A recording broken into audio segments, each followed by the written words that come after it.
上周小考中，刘凤瑶、高睿带队原创团战交锋。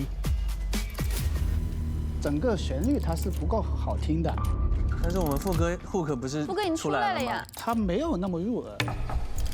因为像别的歌，还是说它就是不好听？都有。这歌就这么播，你不嫌丢人吗？不练琴还在这 solo 呢，这歌太次了。更有精彩舞台，令人耳目一新。一半一半，获得的共鸣值是320。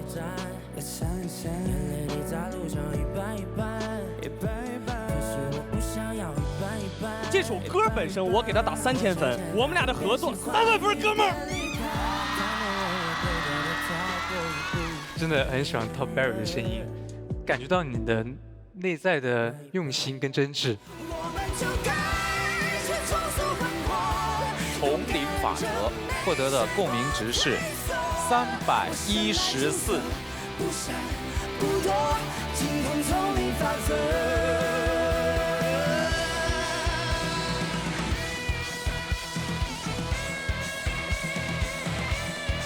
可能每个人在这个歌里面都会找到一个支点吧。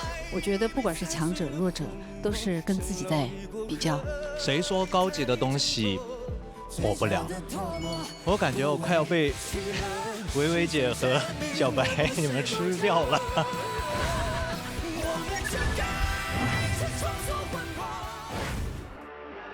今晚，有歌将继续迎来视听盛宴，续写音乐人们成长的下一章。欢迎大家收看浙江卫视大型音乐竞演节目《有歌》第2季。特别感谢东阳光耀在这一季的温暖同行，为每个平凡日子注入不平凡的旋律。为健康做好药，东阳光耀和有歌一起为健康护航，让万物有歌。那接下来马上开始今晚的正式比拼，有请卓海豚、周笔畅。比比老师是一个很 nice 的感觉，很温暖的一个人，就他不会有太多锐利的光芒，他反而是很温暖的靠近我们，并且包裹住我们俩。他也是想要帮我们会觉得更好。觉得我怎么样去把自己表现好，然后能够让这首歌更加的如虎添翼吧。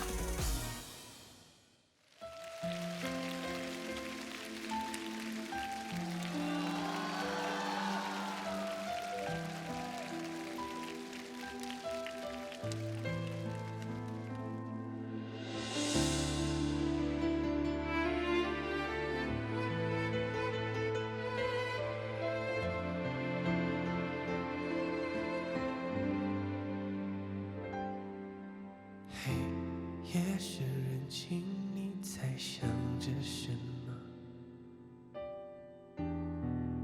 是谁的明信在默诵？是第一次的邂逅，手握着的温柔隐隐作痛。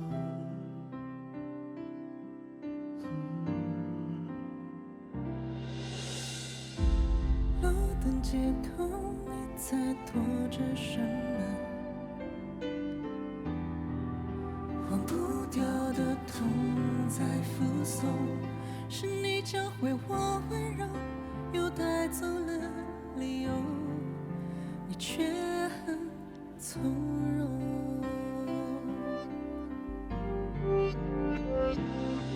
最后你还是走了，不怪你是我把你弄丢，像狂箭一般，你动作轻缓，怕吵醒装睡的我，可最后你还是走了，关上门之后，心也坠落，所有的承诺都败给沉默，可能是我懦弱。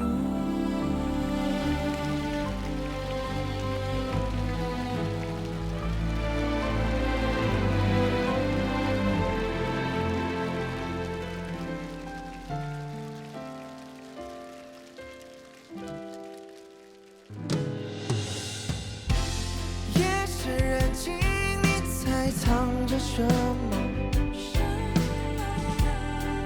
就像纽扣磨得发痛，可能是可悲的，我不配去拥有你的温柔。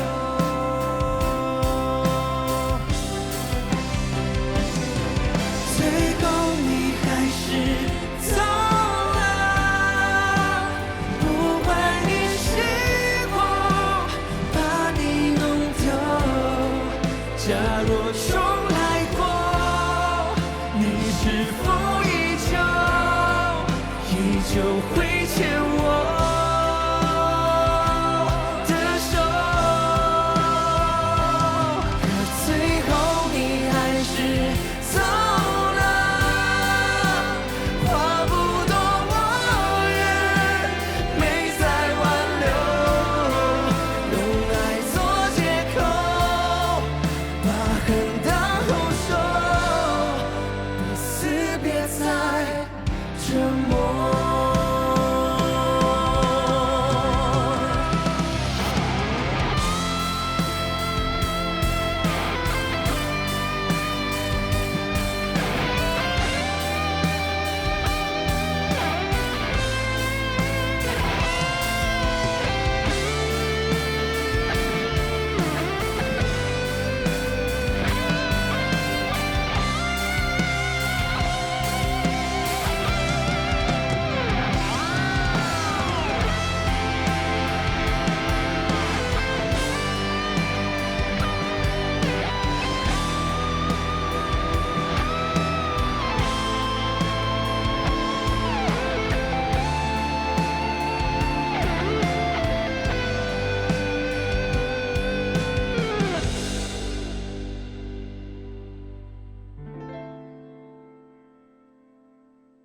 夜深人静，你在想着什么？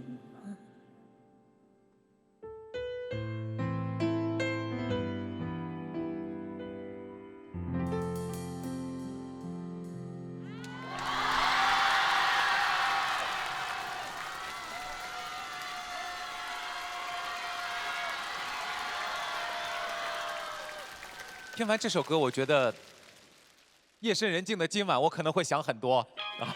如果你喜欢这首歌的话，按下1号键，选择开始。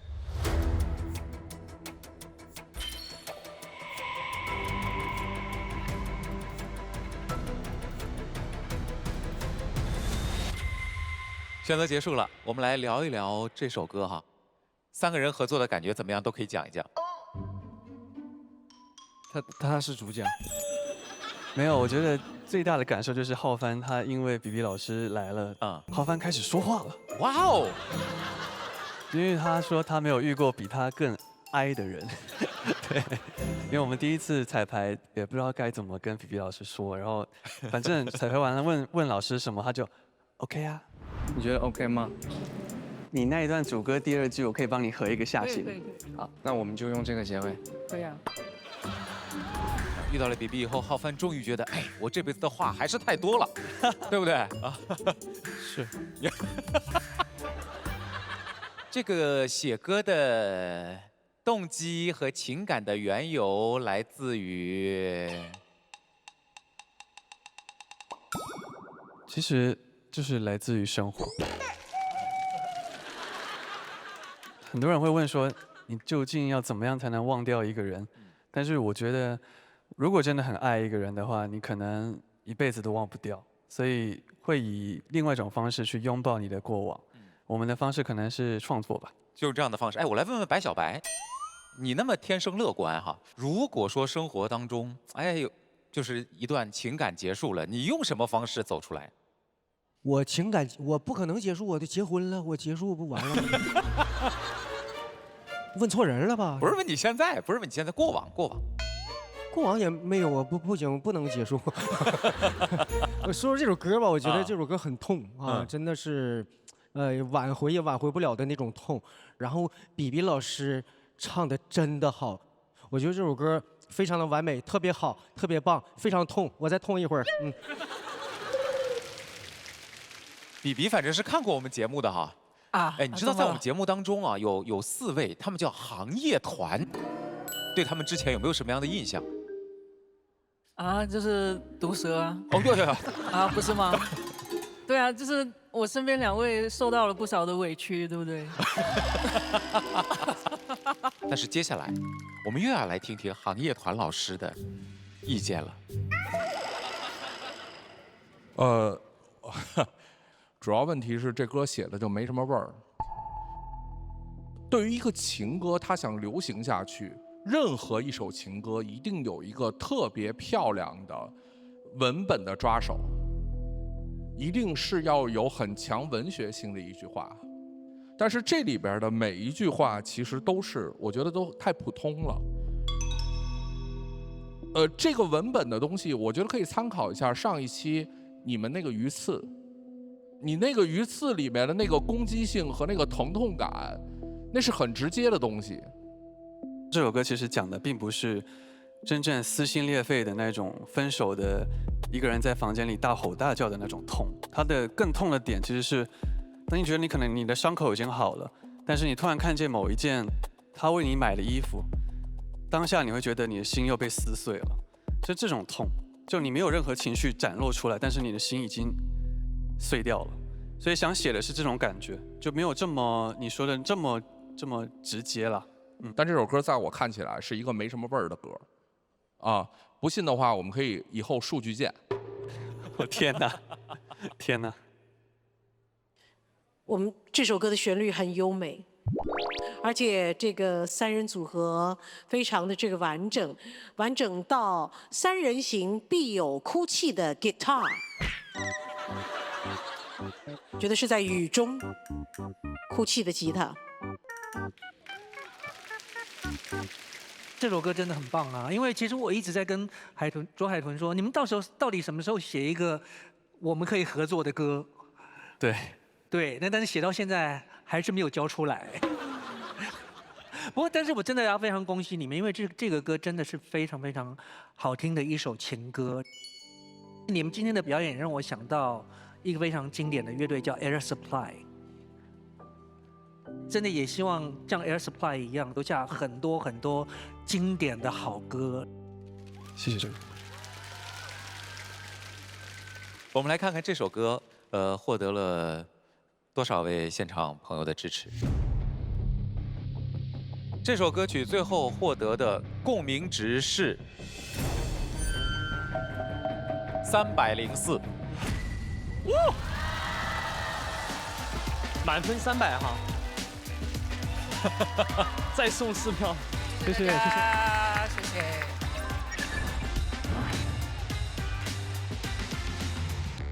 接下来让我们有请到的是 Tiny Seven、威神 V 肖俊、威神 V 杨洋，有请。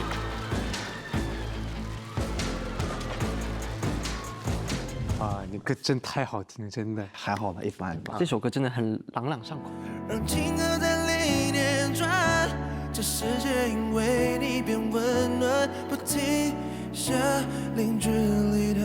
那这首歌你写这首歌是有什么故事吗？背景故事有没有？我做歌可能不一定跟当下我的个人状况有关系，可能更多的是，比如说我最近听到一首歌，或者说我最近脑子里想起来一个音乐，它可能这几年在市场上很久没有听到过的，比如说像以前那种台湾偶像剧啊，或者国内一些偶像剧的那种 OST 做的那种，里面有合成器的那种 R&B， 我说啊，好久没有做过。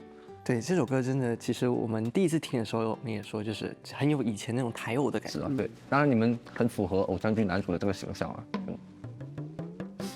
哎，开心嘛，就偷着乐吧，你们就偷着乐吧。刚刚不知道怎么去恭维，但是好像又不是错的。就是你不能说是的，你们可以这么说啊，你们这么说是没有人会说你们。哦，是的，没错，你们应该这么说。我们要做一个舞台的话，是不是要做点不一样的东西呢？其实我这首歌是做过很多版本，很多版本。对，这次我们可以搞一个吉他版音，哇，吉他版音好，因为我们现在改编的是比在原初基础上要慢一点点，但是放慢了之后，就相当于所有的节奏也变慢了。然后在最后一段部分就是当你不明白，然后我加一个啊，我先加一个这个啊，会给一点很空灵的感觉。他是个很创新的、很新颖的一个人。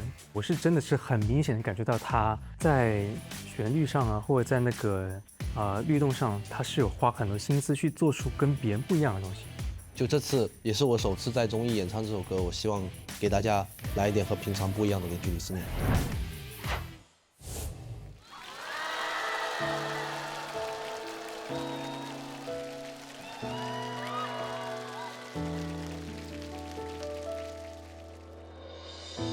感觉说不清，但越倒也不明白，让盲目的爱不习惯，也许浪漫，却非让世界终结后，不停下零距离的想念。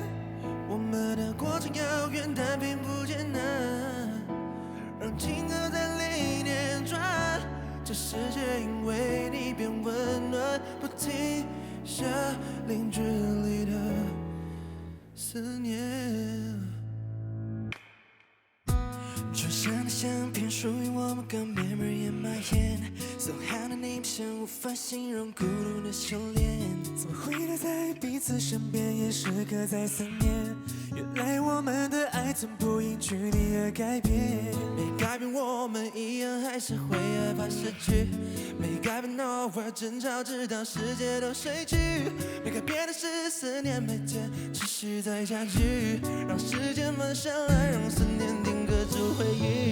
从前让暧昧的话变成了文字，你才看清，相遇是解药，却没治好那份恐慌，把过去都完全遗忘。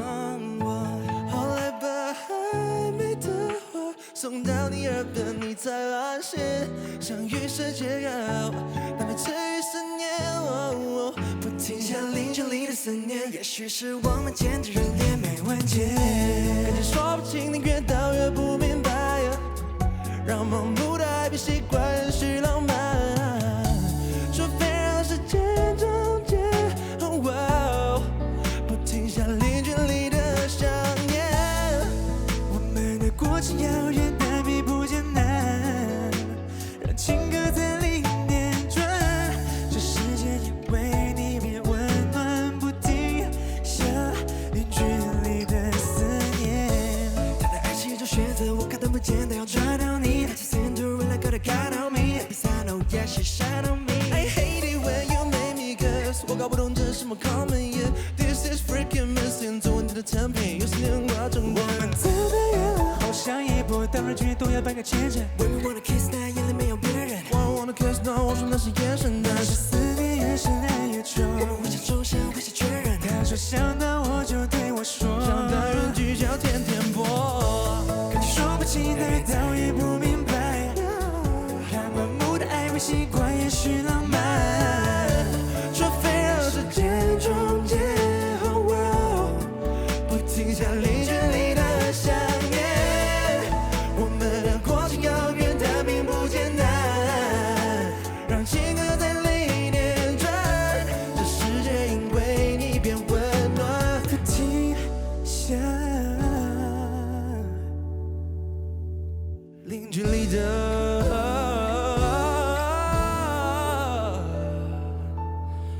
思念。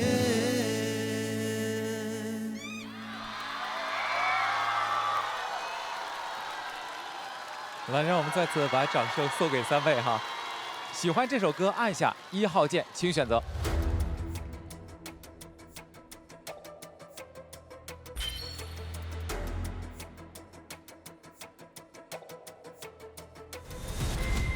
选择结束，肖军和杨洋啊，都是头一回来有歌啊，感觉怎么样？我们拿到这首歌的时候，一开始压力也是特别大的，但是因为原唱就在这边，他也跟我们探讨了很多他歌词的内容，所以就让我们可以去更理解他的内容，然后去更好的演绎这首歌。而且我们3个年纪是差不多，就其实化学反应还是挺快的发生，然后也挺好的，我觉得。你们能搭着他这首歌的音乐，你们2位现场来跳一段吗 ？Freestyle 吗 ？Freestyle， 对，试试好不好 ？OK， 试一下吧。皇子，每次见你都跳舞啊？对呀，每次看到你都在跳舞啊。哦，脱衣服。哎呀！哎呀，你早脱嘛，早脱，我都给你投票。再脱一件吗？零距离的思念，也许是我们间的热恋没完结，感觉说不清，越到越不明白，让盲目的爱别习惯是浪漫，除非让时间终结，不停下零距离的想念，我们的过程遥远，但并不艰难，让情歌在里面转，这世界因为你变温暖，不停下零距离的思念。尖叫声，尖叫声！炸！看完你们俩的舞蹈，小七，我只能说你在舞蹈的道路上还有很长的路要走。这个路还走不走得通不知道。真是丰富又多彩的一组哈，真的非常棒，非常棒。接下来行业团的各位老师，我们来说一下这首歌，你们怎么看？我一直觉得这种文本密度很大的音乐，它的歌词还是很重要的。这个歌在我看，它的歌词文本里边，它的最混乱的地方，它是有你、我、他三个人称的，对。然后今天这个舞台相对来说比较合理的一点，是因为这是3个人演唱的，所以你在你、我、他3个人里面，它可以去有一个比较好的调配，所以我会觉得，不用去深究谁唱了什么，但是3个人的语气和3个人的声音可以让你、我、他有一种合理性，但是当你一个人去演唱这个歌的时候，就是听不明白。但是其实第2段主歌的时候，其实就是2个男生的对话。是我的好朋友在跟我说，这个女生她可能只是在吊着你，然后我是一个很主观跟她说，哦，我不觉得，是像这样的一个身份关系。如果你要这么做的话，我觉得我们可以去想一想 Eminem 著名那首歌叫 Stan。I know。Stan 那首歌 Eminem 怎么去区分各种各样的角色了？他用说唱里面不同的音色。所以我们耳朵一听就知道他在描述 Stan， 然后他在唱他自己，这是直接可以从听判断出来了。因为说唱有一个问题，它词的密度特别高，速度特别快，我要去做这个反应，只要我思考了，只要我进去了，我一看这歌里有逻辑问题，那就出问题了。因为这个为什么要注意这些东西，我要跟你说一下，就说唱歌手有一个标签，叫说唱歌手没文化。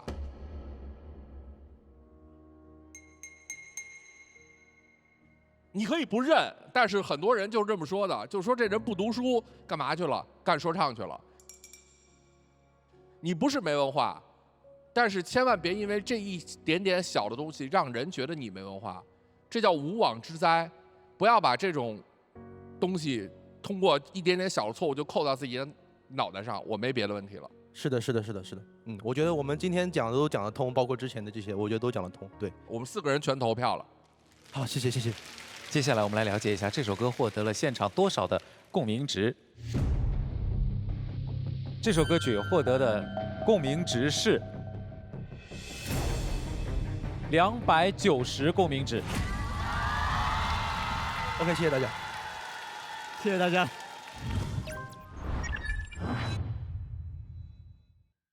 各位合作竞演舞台继续，马上让我们有请到的是音乐人欢子，助阵嘉宾吴克群带来新歌《棱角》。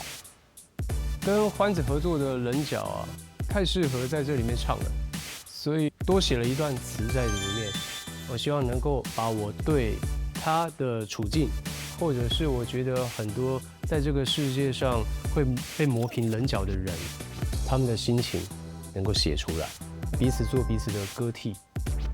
克群哥给我说，你想做什么音乐就做什么音乐，你不用太在意别人怎么看。他这段话给我很大的启发，用作品说话吧。天赐珍稀成分，成就天籁美肌，雅纳威图天赐冻龄 CP， 让我们共同见证闪耀时刻。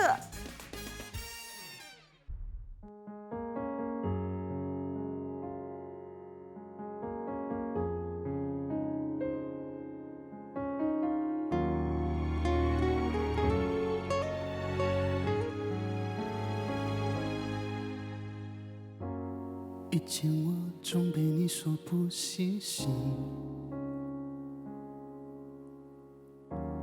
靠近你，却又被你说矫情。你说你有真实反应，不要太刻意。对不起，放弃。这半生都在学别人情诗，都讽刺练不会讨好样子。明知不该沿着刀子，刻不出尖酸，才叫做懂事。我为你唱好不算太好的脾气，想着以后可以为你挡风遮雨，你反而觉得不开心。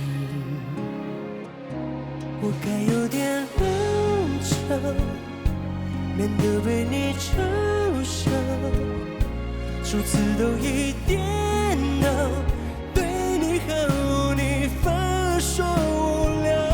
其实我有棱角，为你我收起了心高气傲，你却认为我一味讨好，多么可笑。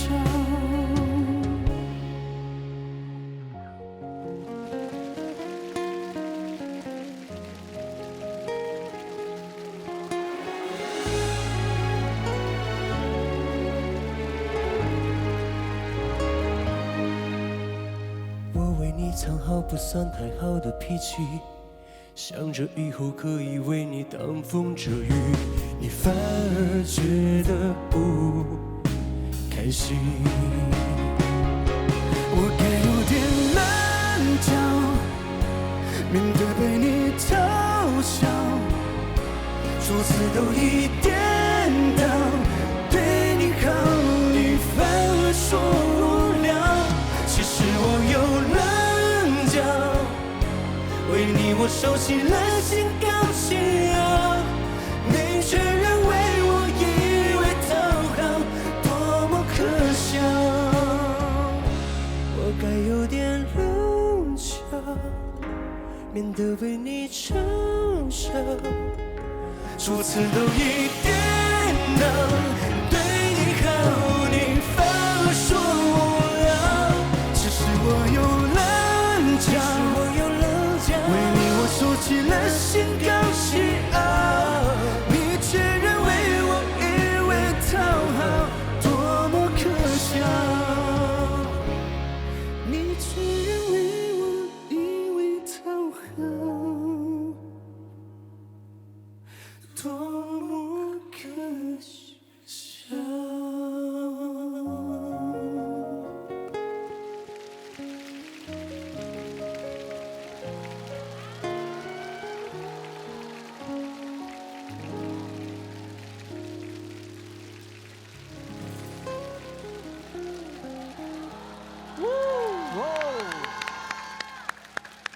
喜欢这首歌的话，记住按下1号键，选择开始。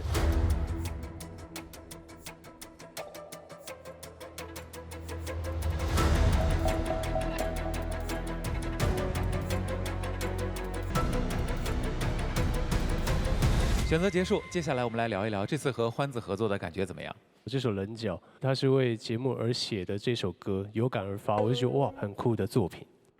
我给大家听一下我的 demo。可以。那我这首歌叫做《棱角》，就是说到第4、第5期了嘛，已经受尽了委屈，受尽了委屈。写了一首对反抗之歌，对是吗？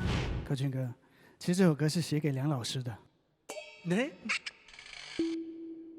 这首歌为什么叫棱角？我相信很多朋友在一路走来成长的过程中，他肯定会有遇到很多事情，把自己的棱角都磨平了。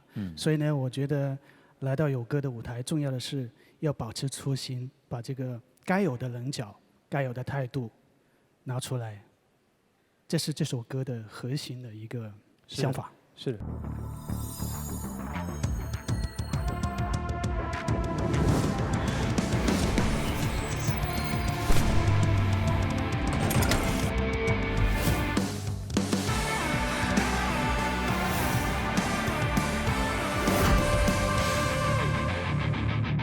我对磨平棱角这个超级熟悉的，因为我跟几个成员过日子过了7、8年了，很多棱角被磨平了，所以我觉得我现在特别会过日子，就是钝感力啊，就是我们不要斤斤计较，有时候东西过得模糊一点，这样会比较其乐融融的相处下去。但我觉得工作上还是要有棱角的，因为到现在我是做了很多别人叫我不要做的事情才走到现在的。听一下行业团各位老师对于这首歌有什么样的评点？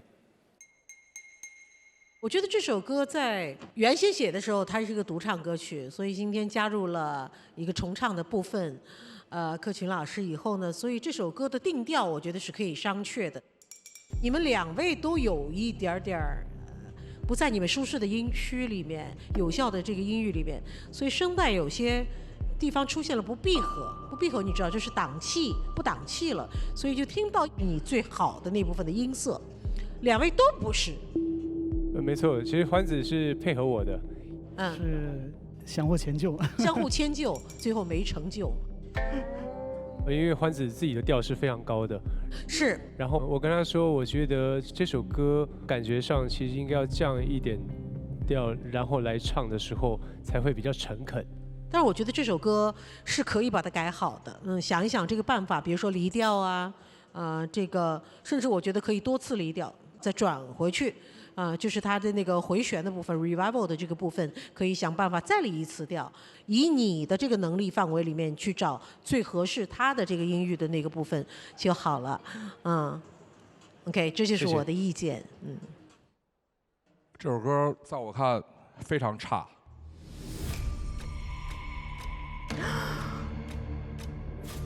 怎么讲？非常差是一个非常严厉的点评了。我觉得这首歌在写棱角。这个角度很好，没有问题。但是如果让我去看这个歌词的话，这个棱角就让我觉得有点直男癌。就是你都有棱角了，然后你说为你我收起心高气傲，你却认为我一味讨好，多么可笑。我是一个有棱角的人，欢子老师，我有棱角吧？每个人都有。对。然后呢？我绝对不妥协吧？不是，妥协是一种心甘情愿的好，我接着说。妥协你能理解吗？我接着说，心甘情愿我不抱怨吧。我绝对不会觉得我在讨好谁，我也绝对不会觉得我有棱角这件事儿牺牲了什么。我想从这个节目开播以来，我个人承担了最大的网暴。对，但是你问我抱怨吗？我有这些所谓的委屈吗？我告诉你，我一点儿没有。我觉得这就是音乐评论应该承担的东西。有棱角是要有勇气的。一个有棱角的人磨磨唧唧的干嘛呢？有啥棱角啊？这不就是没有棱角的人觉得自己做了一点牺牲，觉得自己好委屈啊！你看我都为你牺牲了这么多了，你怎么不理解我呀？一个有棱角的人需要别人理解吗？这个歌的创作的利益，在我看就是有问题的。它传达了一种特别拧巴的、没有力量的东西，然后2个男生唱出了一种特别小气的抱怨。你这话有问题，梁老师。没事。歌曲的表达，是不是每个人的表达的内心它是不一样的？从第一个舞台到现在这个舞台，你基本上没有很肯定的一个作品，真的没有，梁老师。是没肯定过你的作品，还是我没有肯定过其他作品？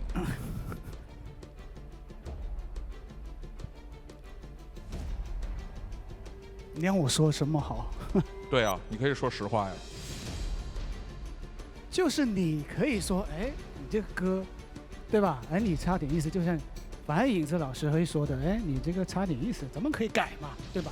你不能说你这个东西很差，这个歌也差，那个歌也差，你的技术有问题，你的风格也有问题。可这就是现实啊，在我看。我要请小白上来说。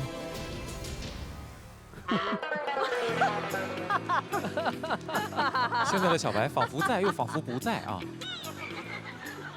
梁老师，我觉得你很有棱角，但是呢，我觉得棱角其实不是拿来只是伤害人的。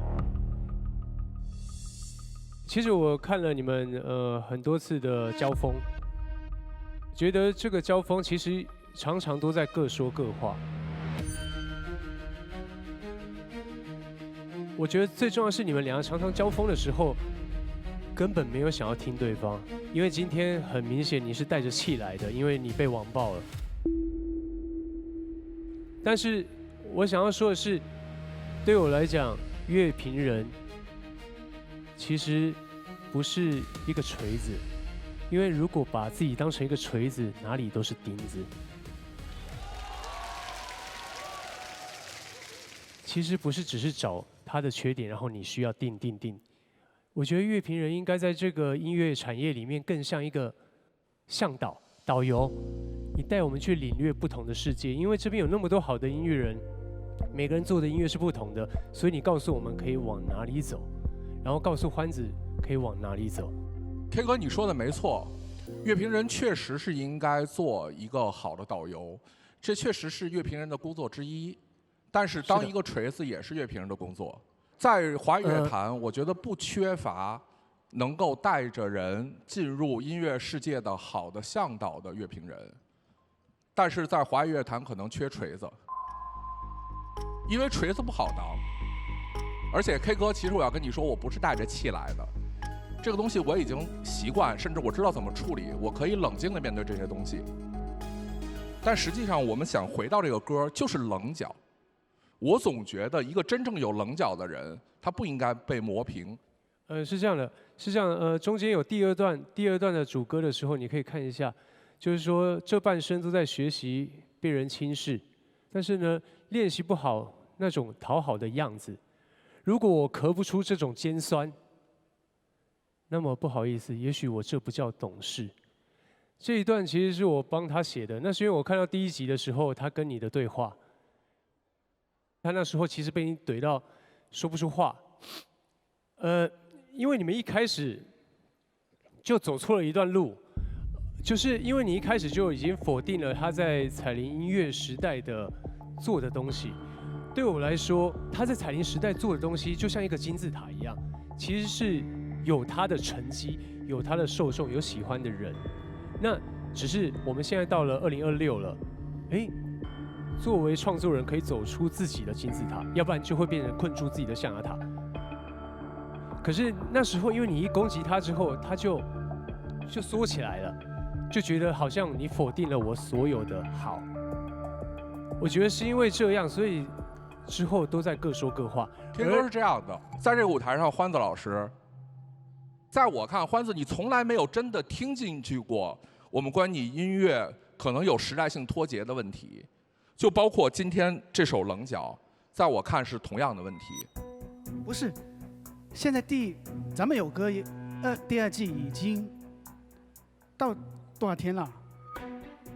这么久了，今天又拿出我们的棱角，你又说一出来就说他太差了，那怎么弄嘛？卓海豚也给我写过歌，鱼刺，那可比这难听多了。我是鱼刺，扎嗓子的。我怎么说的？我说这歌写得好，我可以做鱼刺，我身上插刀子都没事，只要是我们的创作能好。这首歌你虽然写给我，或者说你想写给我，不好意思，这歌不行。这就是我的意见。以后见到梁老师，大家怎么办？说你看那个锤子啊，怎么办？梁老师怎么办？见钉子就锤。涛哥，你这就属于人身攻击了，这个属于音乐评论里不能涉及的内容啊！活跃一下氛围，活跃一下氛围啊！因为你们聊的确实有点剑拔弩张了。我们来问问极客啊，极客，我不要卷入，太严肃了，我不要卷入。我那个在浙江台第一个评论的舞台就是极客的舞台，确实是。对，所以说有些时候此时此刻的一些东西。可能以后会被内化在音乐中，可能是一件比较好的事儿。我现在跟极客是非常好的朋友。那你待会儿轻点喷我，老师，咱俩可是朋友。接下来来看看这首歌获得的这个共鸣值是多少啊？棱角最终获得的共鸣值是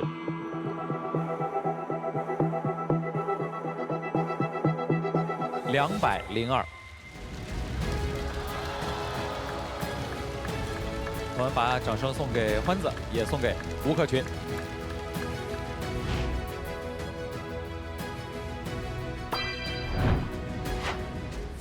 合作舞台继续，马上有请到的是刘凤瑶、吉克隽逸。有请音乐人刘凤瑶助阵嘉宾吉克隽逸带来新歌《不红》。老师你好，欢迎来到极客有约。然后我的第一个问题是，这首歌原本是叫《歌手》，对，后来你改成了《不红》，是哪个歌手不红引起了你的？说一个这好犀利啊！我笑着哭了，你哭着笑了，幻想的孤独的歌颂着，它唱着爱的。其实这个歌为什么会从歌手改到不红？其实跟前几期梁元老师跟我们说了一句话，就是你无论做成什么样子，你红了，可能大家的想法又不太一样了。他乱讲，他胡说八道，他危言耸听。所以呢，咱们这个歌改回来还叫歌手吧？没有，这首歌就叫梁元。对。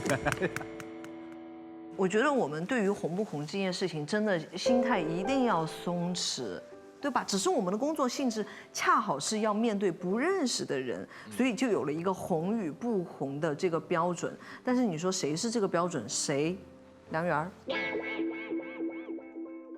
说了不算哦。我不知道怎么去界定这个红或是不红，我只能保证我自己的内心，就是做每一件事情都要认认真真的对待，一切都会有回馈的。就不要着急。就是这个歌是没有发行，我希望被大家看到的第一时间是刘凤瑶想要的样子。他觉得这首歌曲就是你的作品，你写出来的，你没有发表过。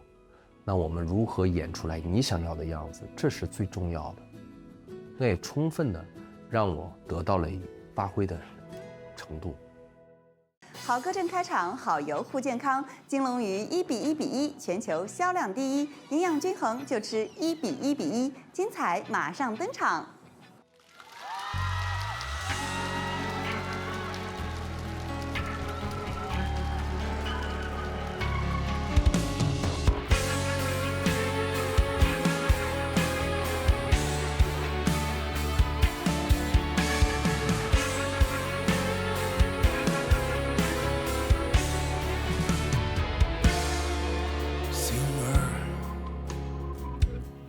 你长话短说，声调多余的段落，最好简单又深刻。Singer， 快来点鸡汤解渴，嘴巴能煽风点火，耳朵就将错就错。反面也是我，正面也是我，理性的感性的，小众没人懂，大众太不同，可谁叫你不红？我笑着哭了，你哭着笑了，幻想的孤独的歌颂着，他唱着爱了，唱着散了，唱再多也没有风过。他笑着走了，他哭着来了，平和的狂热的歌颂着，他唱的太多忘了感动，假装快乐不如大方的难过。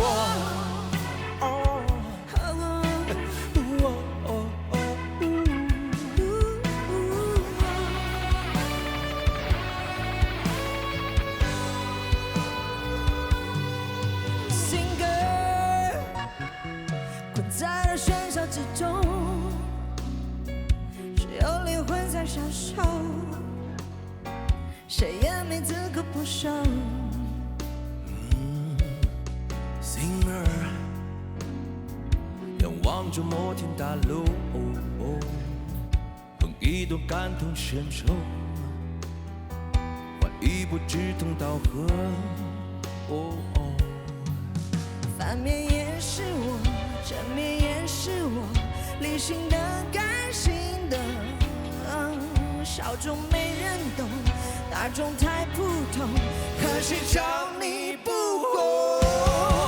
我笑着哭了，你哭着笑了，顽强的、孤独的歌颂着，他唱着爱了，唱着散了，这再多也没有风格。他笑着走了，他哭着来了，平和的、宽容的歌颂着，他唱的太多，忘了感动，假装快乐不如大方的难过。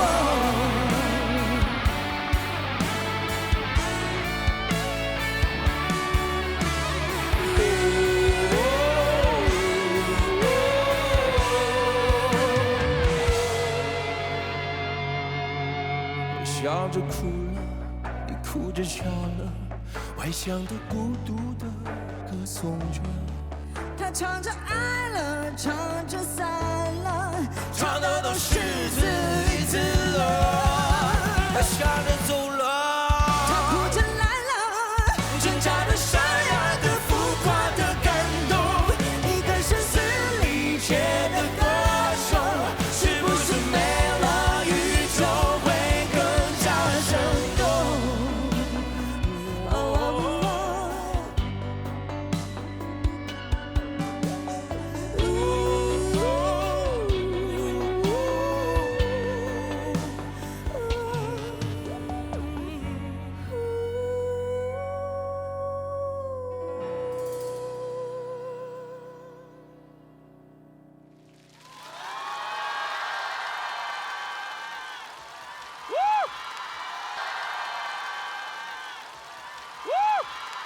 谢谢二位的演唱。喜欢这首歌的话，按下1号键，请选择。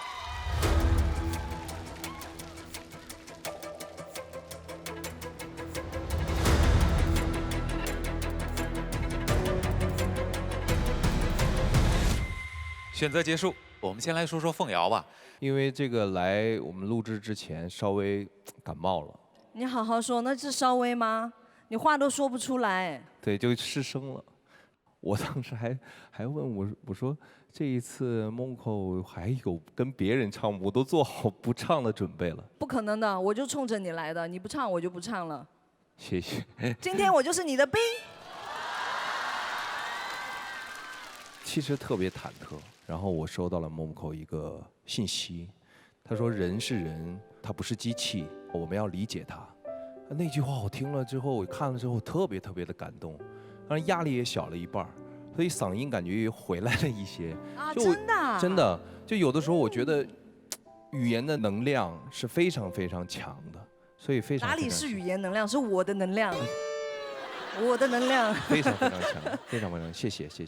说说这首歌啊，名字叫《不红》，再联想到你上一场的窝囊废，对不对啊？感觉你在歌当中似乎不断的在描述着自己的对于这个行业的困惑也好，寻求突破的渴望也好。这3首歌名字不能串在一块儿，特别是反着读，好像不红的窝囊废哪儿凉快哪儿去，感觉对利益不太好。其实《不红》这首歌，我想表达的其实不单单是在于一个歌手的状态里面，不红可能不代表你真的不好，只是你的时间各方面还没有做到。对，所以我希望这首歌，不管是各个行业的人听到了之后，都能够爱自己，坚持自己。对，我们来问问大家对于这首歌的感知啊，比比说一下吧，这首歌。凤瑶，然后她那个声音一出来，想到一个 Cotton Jones 这个歌手，对，然后她声音也是沙哑的，我不知道是不是跟你那个就是生病有关，对，然后但是这个还蛮性感的这个声音，对，这首歌然后也会让我觉得有点像那种流浪诗人的感觉，对，那我呢？夸夸我。啊？没有你要需要夸吗？要。好听的话每天都要听。啊，你是诗人旁边的妖精。喜欢哎。对，给他实现梦想的机会，好不好？好，我阿拉丁神灯吗？对对。不要，我今天是金角大王。我说，也许说不红是原罪，可是我一直觉得刘凤瑶该红，因为她太有才了。结果有才到她觉得也许她的才华会大过于她的个人魅力，最后她就愿意帮别人制作、做音乐、做所有的事情，可是把自己藏起来了。我跟你合作过，然后听你做的所有音乐，你是比很多音乐人有 grooving 的。有那个骚气，其实是很骚的啊，很骚啊。对，骚气就是你的音乐很骚，可是你的人被束缚住了，因为觉得自己好像不够红，我不能那么肆无忌惮。但是不红是跟谁比？对，如果要一层一层比上去，每一个人都不红的，对，那是比的问题。你们俩原来是一个公司的吧？对不对？对，克群哥和凤瑶，还有另外2位，当年是公司里的4大才子。另外2位，一位是林俊杰，一位是李荣浩，同一个公司的4大才子。接下来就听听行业团各位老师。好，完了，因为我没投。即刻，我觉得这首歌呢，你的这个部分的这个调性不大适合你。这个歌所表现出来的对于一个 singer 不红的那种散淡、自嘲、无畏、自洽，一点都不适合你的调性来表达。刘凤瑶可以是不红，我不红就不红了。你作为一个表演者，你所展现出来的你的特质是，我不红不行。我觉得你也可以换一种方式，以你自己对于不红的理解。即刻，你真的觉得不红是可以的吗？对你来说，老师，不瞒你说，我真心真意的说，我没有在意过这件事情。这是我的工作，但是红和不红不是我的工作。影子老师，不是每一个歌手上台，他都能以一个角色的方式去理解舞台的。所以他表达的是真实，是吧？对，他唱的就是他的感受。然后我接过您的话说2句吧。我首先投票了，但是我觉得凤瑶现在可能有一个问题，就是抱怨这件事儿到此为止了。不红是原罪，这话我说的。我感觉这个舞台上很多音乐人都在给我写歌。对，我想说的是，不红是原罪这件事儿，其实只是针对于你。不针对于每个人，因为你缺乏的是这个。对，白小白他不缺乏这个。我也知道在有歌这个舞台上，我们的很多话，因为你是个唱作人，它刺激到了你。但这些东西落实在歌曲上，它成为一小段时间的创作主题，我就是没有问题的。不能成为你长时间的一个主题，它就应该到此为止了。对，其实也没有说刻意行为说一定要把一个类似于很 emo 的这种状态永远放在歌曲里面作为这个创作的一个主题。我自己有一个亲身经历，我有一首歌数据还不错，我在这个歌曲没有发行之前找了10家唱片公司的老板，我希望可能得到一些合作或者支持，我给他们听，他说可以，我可以支持你，但是这歌没戏的，凤瑶，你好好玩。发行了1年之后，这个歌曲果然没有效果。第2年，他突然间数据上来了，其中有3位老板给我发信息、打电话说，这歌是我听过呀，之前。我说对啊，我当时就觉得这歌能红。我觉得这个歌写得太好了，这首歌想表达的意境不是说我自己，而是说每一个人都要坚信自己做的东西。对。不红是不是原罪？这个先抛开一边，我觉得坚持自己才是关键。我再为凤瑶说2句。我觉得在当下的音乐人可能有3种，一种我觉得就像欢子老师这样，昨天的流行音乐，大家听到了大部分的音乐人他们在做的叫今天的流行音乐。凤瑶做的是一种非常小众的流行音乐，叫做明天的流行音乐。我觉得其实我们真的应该去多关注这些做明天的流行音乐的音乐人，因为他在这个整个的生态行业里面是很脆弱的一环。他的今天的所有的处境，他的所有的遭遇，我觉得都是这个音乐行业没有那么健康的一个表现。但是凤瑶，我还是回到主题里面，行业健不健康，咱们都要做，咱们停止抱怨。做明天的流行音乐能让大家听，这是我们行业共同的责任。但是还是希望你把精神、把你的创作放在对生活的感知上，我觉得这非常好。谢谢。这首歌太打动人了，我能感受到倾注其中的真挚情感。好的作品需要记忆，更需要诚意和温度。我想，好的药企就和好的音乐一样，就像东阳光药的品牌理念“为健康做好药”，都包含着一份关怀，用专业和诚意打造，最终守护和温暖他人。说得真好，这份用心守护你我的态度，正是最动人的力量。谢谢二位。好，接下来来看一下这首歌获得了多少的共鸣值。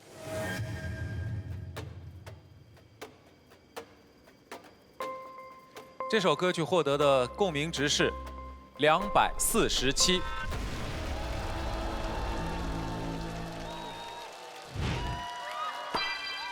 合作舞台继续，接下来让我们有请到的是留恋薛凯琪。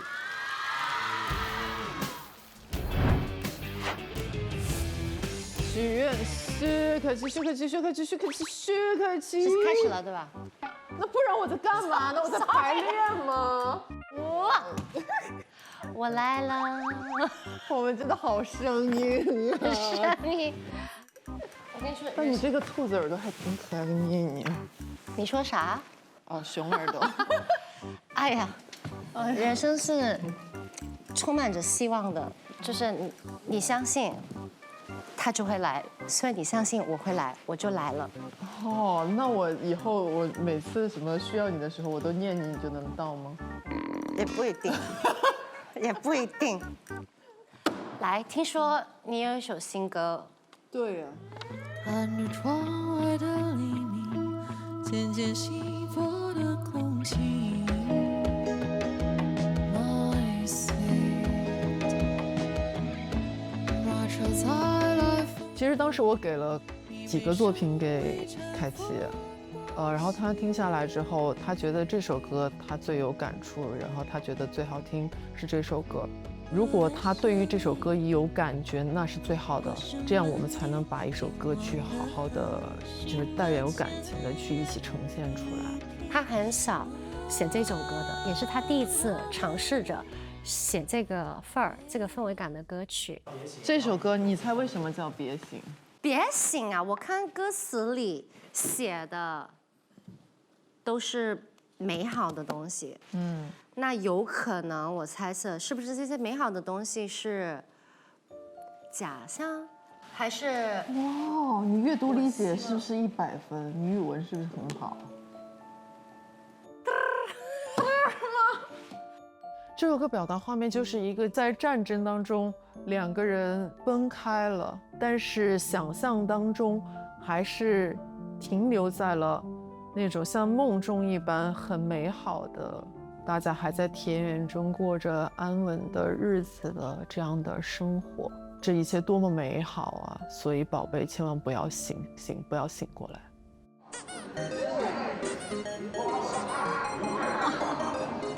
哇，绝了，你俩配合的好好。是这样。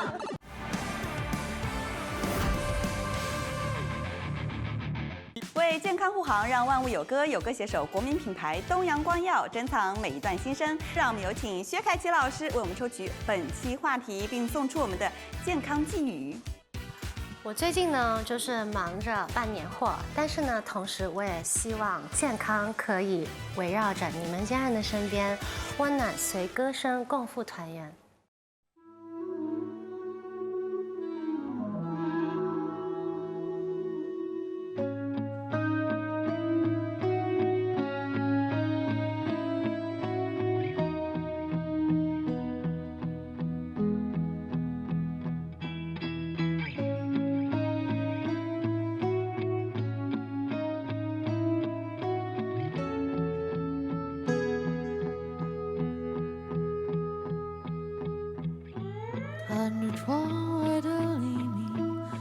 渐渐稀薄的空气。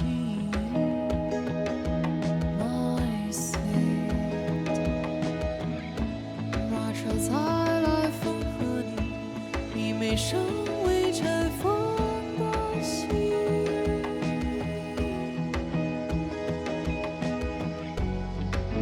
我奔向你，过深满地金黄的河，心把千叶抚平。哦，多美丽，宝贝别醒。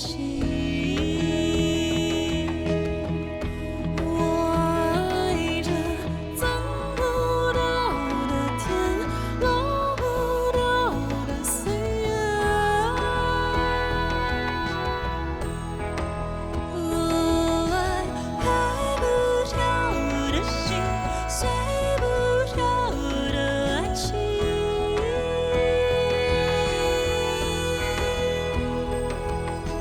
我要把你疯狂抱紧，彩虹从你背后升起，多美丽，宝贝别醒。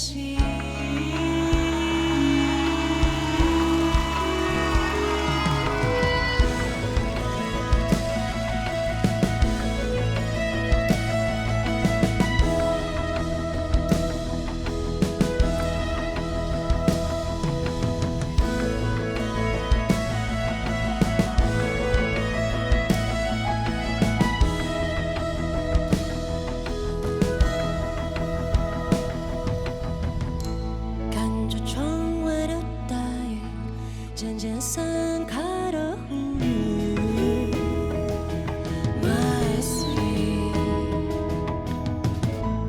阵阵起伏的麦地，两臂围出一片和平。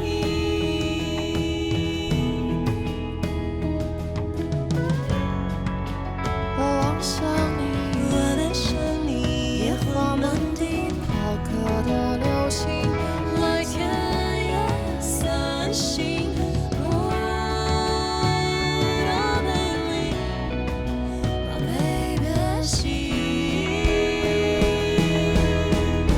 我爱着藏不到的天，拉不掉的岁月。我爱坏不掉的心，碎不掉的爱情。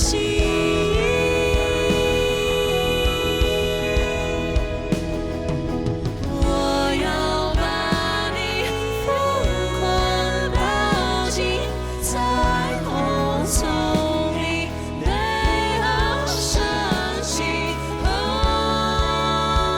多美丽，宝贝别醒。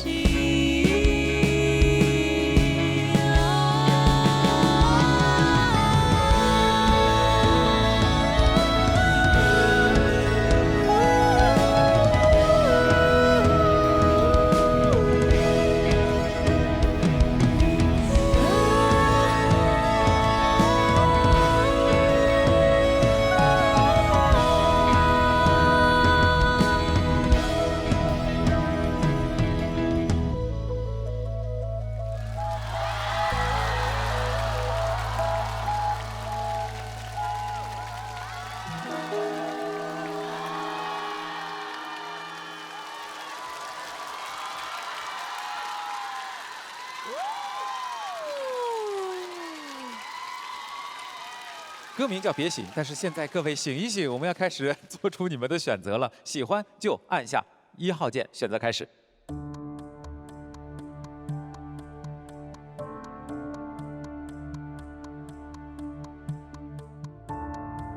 选择结束。来问问大家对这首歌的感受啊。极客现在敢说了吗？敢参与了吗？很想说，看到你们两个一上台就觉得啊，音乐真美好，就是跟刚才的那个气氛，那个凝固的气氛，形成了非常鲜明的对比，然后又是两个美女贴贴，好看爱看。很喜欢，一整个很唯美，然后还是那么浪漫的这种感觉，我就觉得你知道这个反差，所以在刚才你们两个给我的这个冲击还是非常大的。谢谢，谢谢。想加入你们一起贴贴。来，我们贴脸开大给梁老师。好听、好看、好好磕，是不是？喂，哎呀，喂，让我梦回那个夏天，你是我们队的哦，薛凯琪。对，我也看到了，我也有那个感觉，真的非常好。然后我们这个角度看到他们又更唯美。他说这个动作定住了吗？他的意思这个画面不要停下来，就一直凝固，让时间凝固。他们传递给我们的那个氛围太美好了，对。我觉得刚才我没在听一首歌，我觉得在看一场电影，我就是这个感觉特别好，尤其中间那个舞蹈，哇！小白一跳就像 popping。我还在期待后边的动作没了。听听行业团各位老师对这首歌怎么看？特别好，我投票了，不说了啊，放心。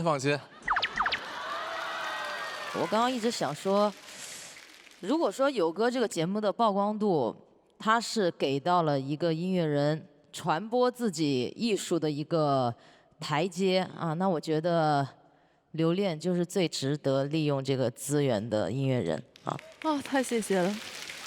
虽然这首歌曲的话，它确实是好听好看，但是呢，我刚才拿出这个投票器的时候啊，我按了1，但是我没有按 OK， 因为这首歌其实它非常的依赖这个舞台，它需要这种机会，然后实现它的曝光。光看你们的歌词，它其实是有理解门槛的，就是它不属于，就是能够被很广为流传的这种作品。其实我们一直在说这个歌可能起点很高，有点曲高和寡，但是我必须说，其实流行音乐它是要服务各种阶层的人的，所以你绝对有一群需要听这样子作品的人，而且我必须跟你说，这首歌我一定会收在歌单里面。对，因为我觉得最打动我的还是它的歌词。我不晓得你哪里来的这么多的好的文学的句子在脑子里面。如果你要再让我给你什么建议的话，就是你就跟着你的文字走。其实我觉得你根本不用考虑到太多的所谓的市场、所谓的旋律、所谓的这些外在的东西。我觉得你的文字的那个硬核绝对够，绝对撑得起你的所有的音乐。所以我非常期待再看到你再听到你其他的作品。哲哥什么时候需要一首歌词，我帮您写。我有那个给你灵感的感觉吗？有啊，当然有。好，我要。我们来看看这首歌获得多少共鸣值。这首歌最终获得的共鸣值是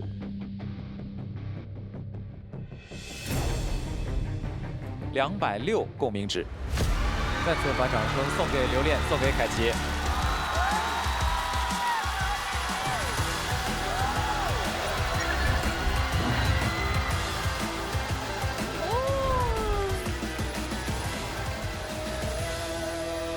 接下来，让我们掌声有请到的是邓嘉欣、谭维维，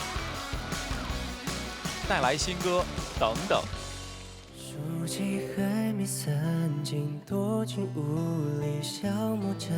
这首歌有一个关键叫流沙和沙漏，跟时间有关，就是因为对外公的遗憾嘛。我觉得我是喜欢的就是屋檐下，外婆摇着靠椅，笑着聊起了从前。其实就是会让我想到外公了，就是我觉得这对于我来说是一个无法再能做到的一件事情了。我外公是一个特别犟的人，然后我外公现在已经去世了，对，因为一个癌症。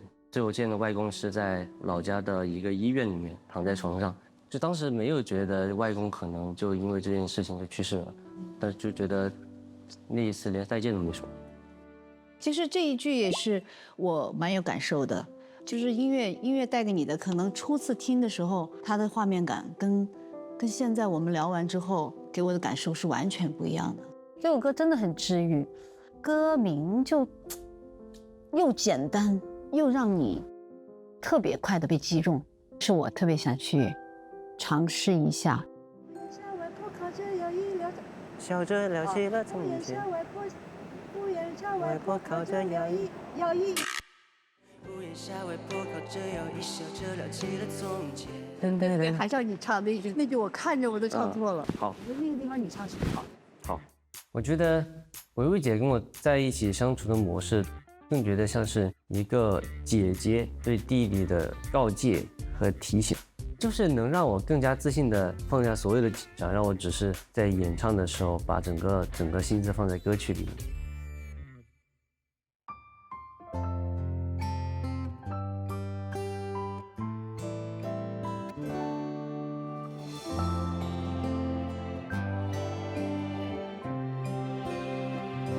书籍还没散尽，多情无力消磨着光阴，轻哼着动画里的片尾曲，课文中的道理，声色无趣，未曾有留意，只觉得长大还遥遥无期。当天边的星河漫过了云端，等月亮说晚安，我也不再孤单。当天光穿过云，翻过每座山，当花开的浪漫，就前往下一站。有一阵风吹过麦田，在这天边的志愿，屋檐下外婆靠着摇椅，笑着聊起了从前，怎么遗忘就是纪念。曾经的我也好傻，干嘛要盼着长大？想问心里的人啊，有时候会孤单吗？原谅我，不太善于表达。当天边的星河漫过了云端，当月亮说晚安，我也不再孤单。当天光穿过云，翻过每座山，等花开的浪漫，就前往下一站。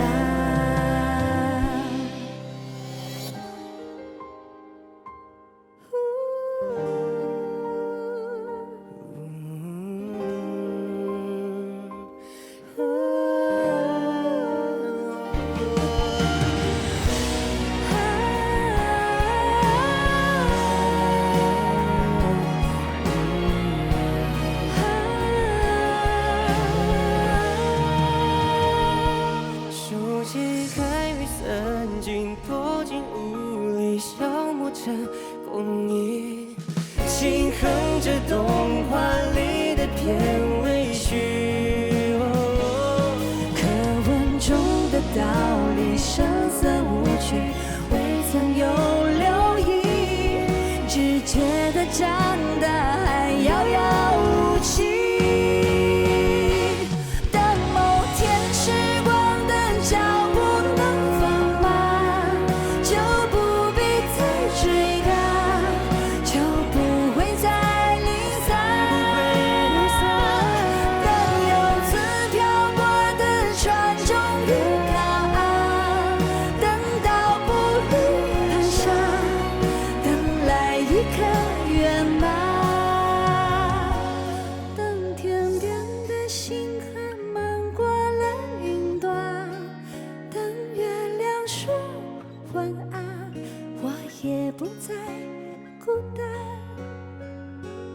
当天光穿过云，翻过每座山，等花开的浪漫，就前往下一站。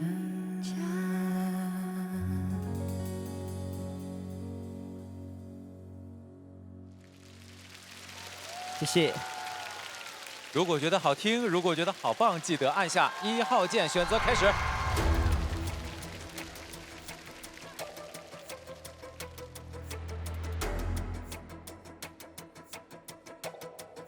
选择时间到。刚才维维在跟我说，我第一回唱这样的歌，我说你今晚2首歌区别也太大了。我们都在这森林中逃活，你觉得痛苦，他觉得快乐。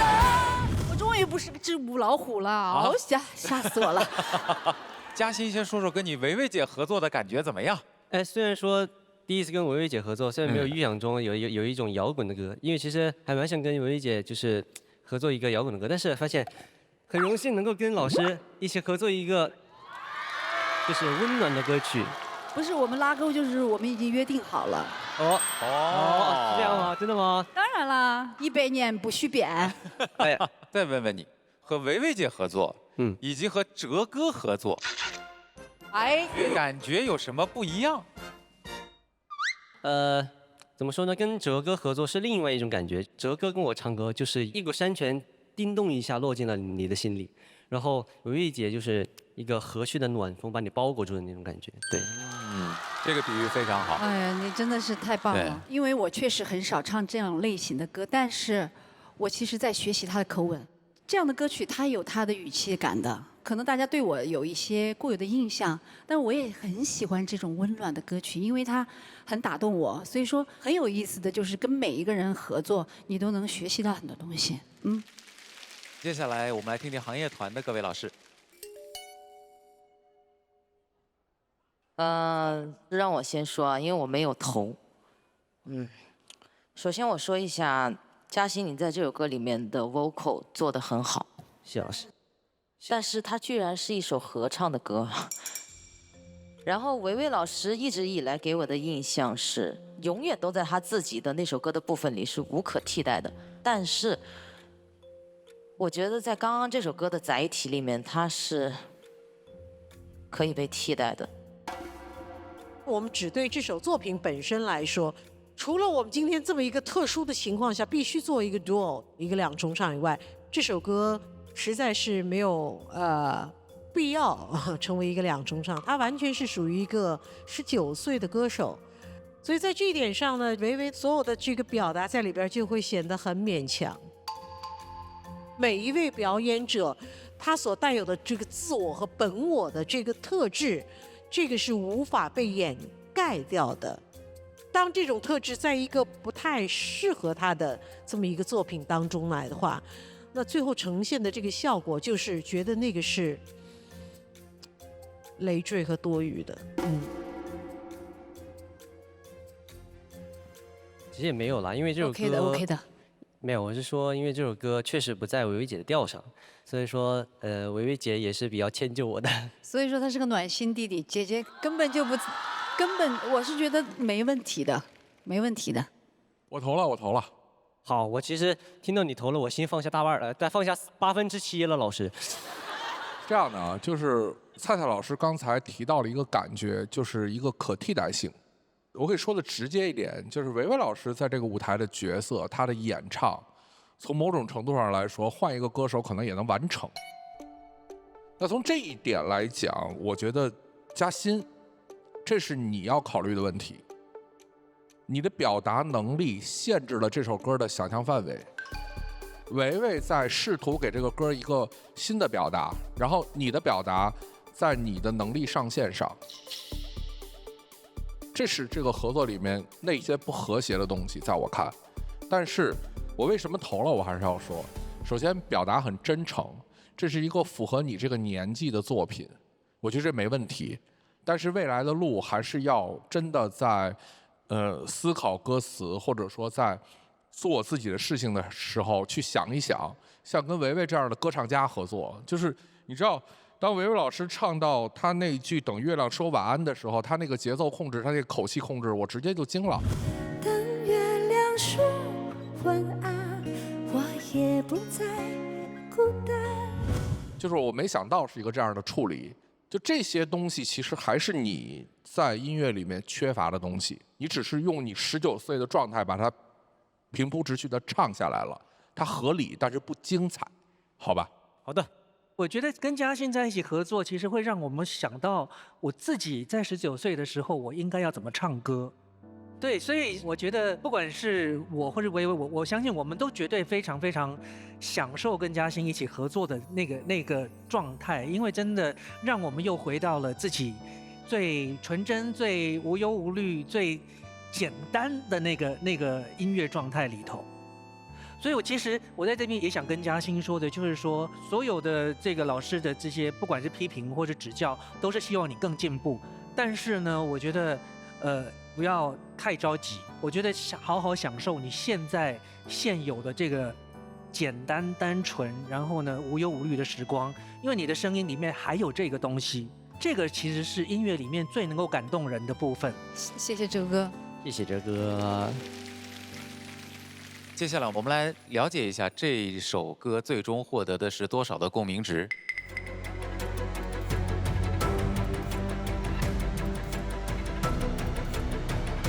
200共鸣值。很好，很好，很好，谢谢，谢谢。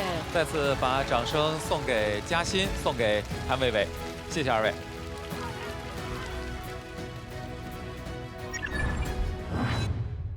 一起来期待下一个合作舞台。有请音乐人于东然助阵嘉宾黄子弘凡带来新歌《无伤之痛》。特别开心，我们终于是合作上了。那可不咋的，上次见面还是上次，上次见面还是上次，你说谁能想到上次能想到这次？就是的，对吧？啊，我觉得我看到黄子的时候，我就很开心。这个人就是我特别喜欢的那种精神状态，很健康，就时时刻刻充满了劲儿。往这一坐，感觉像是商务办公，感觉接下来咱要录口播，待会儿招几个人过来。对，招俩就够，招俩代替咱俩上台。对。这个歌，我个人感觉它是一个比较浪漫中带着一点小伤感的感觉。对。天气灰色，好几天不见日光。伤口已经愈合了，但是每次我在碰触到类似的状态的时候，我就会痛一下，所以叫无伤之痛。但我这个唱腔上，我总感觉我就拿捏不是很准。我有一个非常专业的音乐剧老师，叫做影子。哦，是没错，他确实很厉害。他一直在告诉我，打开你的上口盖，就能更亮。我懂，但是，我认为所有的技术都是服务于音乐，而音乐的表达，我们必须先要尊重它的语感语境。明白。就这首歌的情绪，如果天气灰色。好几天不见日光，我口腔打得非常的开，这个太开了。你觉得灰色吗？我觉得我每一天，太阳当头就直接硬扛在我脸上那种感觉，一点不准确。这首歌反而我觉得把字咬清楚的情况下，真不太用张。明白。我一开始我就会去，可能先就不开心，我今天跟朋友打电话抱怨一下那种，然后小小的、悄悄咪咪的说。天气灰色，好几天不见日光。就是你的声音甚至会有点弱的，就是有一个自己舒适的状态跟语感，你找一下，你肯定没问题，就能找着。明白。黄子的表述是说，我唱歌不要考虑太多的技巧，你要在乎你自己的情绪的表达。你知道怎么想去表达你说的话的时候，你很真诚，那观众就会听到你的真诚。行，那没问题，完全没问题，可以，加油，加油，好，没问题，来，耶。天赐珍稀成分，成就天籁美肌，雅纳薇图天赐冻龄 CP， 让我们共同见证闪耀时刻。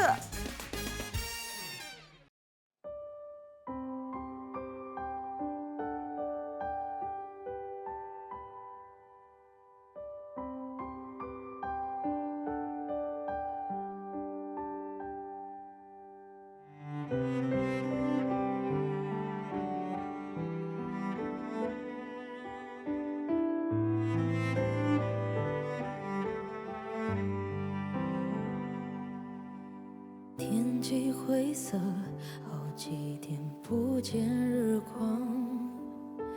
你懂我的，阴天总令人悲伤，所以想着像从前一样依赖你胸膛，但只是想着。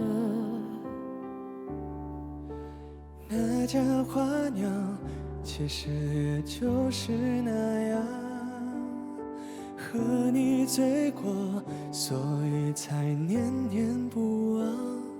故地重游，再醉却是为了将你遗忘。好深不散场，淋过好冰的雨，拼过好悲的剧，却不及那个你给心中种一击。我没有想过，越爱痛越多，那可是我把真心交给你折磨。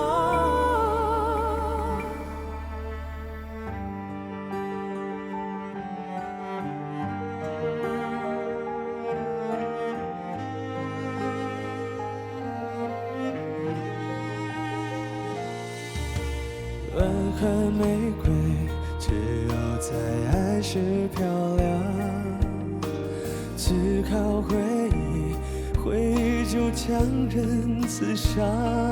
明明已经只剩1/10爱的重量，却无处安放。怀念爱我的你，挽留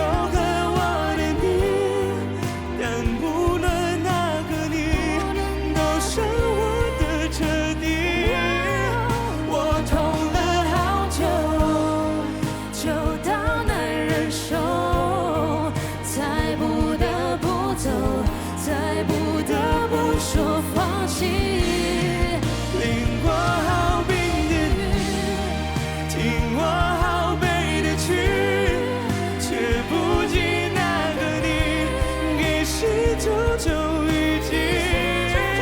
我没有想过，越爱痛越多，那可是我把真心交给你折磨。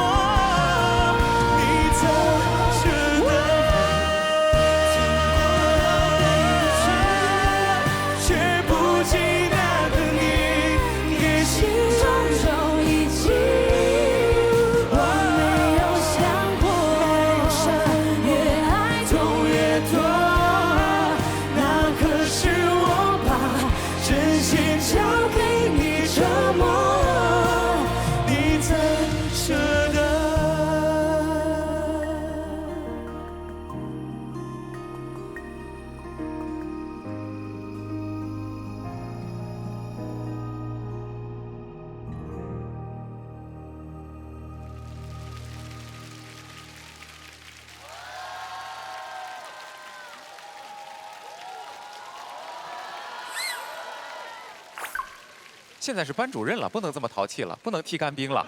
哎呀，你说说，没反应过来。喜欢这首歌的话，记得给他们按下1号键哈。来，选择开始。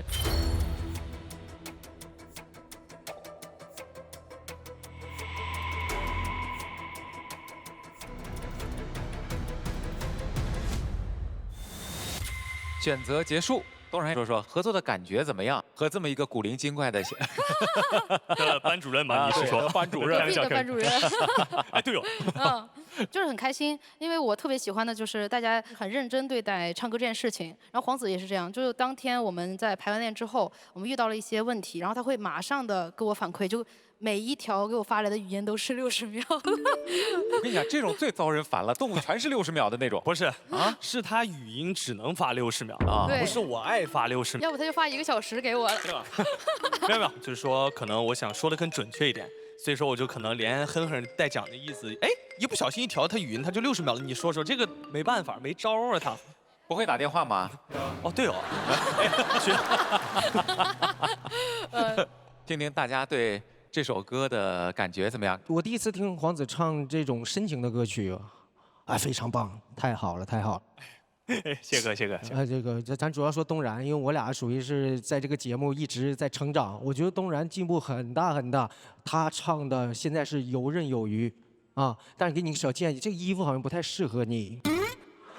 怎么讲？不适合在哪里？不知道。没往坑里跳啊！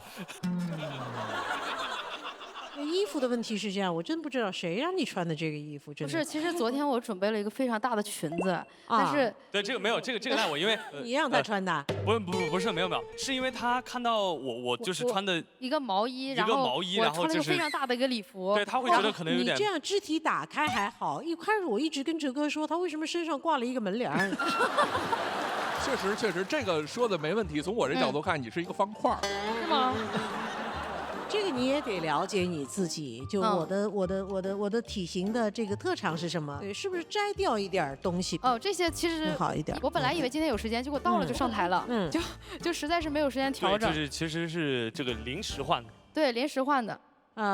我觉得你接下来的声乐训练应该要开始要练这个肌肉记忆，叫哼鸣。会哼鸣就会唱歌，会哼鸣就有高位置。这真的是一个声乐课题，黄子一定知道我在说什么。啥叫哼一个？就这啊，这可是找到一个好位置的办法。就这啊，这个位置非常神奇呀！你知道它可以统一音色，并且又有很多的这个色彩。是的，这是你要去做的，你不会，东然你不会的，其实。我没投票。原因是，如果你要让我把这个舞台搞一个话题的话，我都想好了，叫黄子弘帆、于东然不搭。如果刘恋和薛凯琪叫非常搭的话，他们是可以磕 CP 的这种，你们两个就叫完全不搭。我觉得在舞台上是这样的，两个人唱情歌啊，要不搭可就太别扭了，所以我整场看的就很折磨。黄子这边可能问题不大，东然我其实主要说说你。我觉得有些时候唱歌啊，要试着去忘一些东西，因为你的音色本来就很强。在这种情况下，你就更要去雕琢，在你这个音色下如何去表达那些很悲伤的、很小的东西。尤其你边上是黄子，这个人在这方面他有一个情感表达的这种非常流氓的状况在，所以在这个搭子里，我感觉就是无伤之痛，就黄子很痛，你是无伤。然后我看了以后，就是你们俩不搭，就是这样的感觉。我觉得东然在有歌这个舞台，从第一期的选歌一直到现在，我发现他其实一直在改变自己。今天这个歌，我觉得如果是在第一期我认识的于东然，他是绝对不会唱这样的歌，对吧？对，而且这首歌它是偏 R&B 的处理，我之前也没有唱过这种的。但是我来到这儿就是想要告诉大家，我可以唱很多类型的东西，哪怕这个东西暂时我不是很擅长，但是我通过我的学习还有我的练习，我是可以做这样的一个事情的。对，因为真的可以从这个歌里面听到于东然的成长。我唯一要给东然的一个小建议就是说，你中低音的这个部分，其实它的音压是非常浑厚的。